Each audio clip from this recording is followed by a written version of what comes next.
Korang jangan terkejut kalau korang lepas je bersalin, korang akan keguguran. Astagfirullahaladzim. Bukan keguguran itu. Keguguran rambut. Bersalin. Korang jangan terkejut rambut korang akan sangat-sangat gugur. Korang dulu macam tu. Korang yang rambut putih dah slowly makin lebat, makin banyak disebabkan satu benda ni. This product Wang Suri. Lisa Surihani.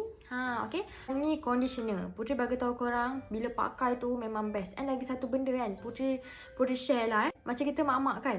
Kadang-kadang kalau rambut terlampau panjang, tapi kita ni nak handle anak, urus semua kan. Kadang-kadang kita tak sempat pun nak sikat rambut tu elok-elok. Jadi benda tu akan buat rambut kita kusut. Dan bila rambut kita kusut, senang lah. Okay, lagi banyak lah gugur, faham tak? Sekarang bila Putri basuh je rambut kan, Putri memang akan pakai ni conditioner ni. Dia bagi moisturizekan rambut. Okay, tak jadi kering, tak jadi kusut. Okay, rambut pun dah tak gugur sangat. Bau dia pun wangi sangat-sangat. Putri sangat suka. Okay, korang tahu tak apa yang paling best? Dekat dalam ni tak ada paraben, silikon, tak ada SLS. Dalam ni natural ingredient tau. Dia buat khas untuk korang. So kalau korang nak, korang boleh dapatkan dekat sini, okay?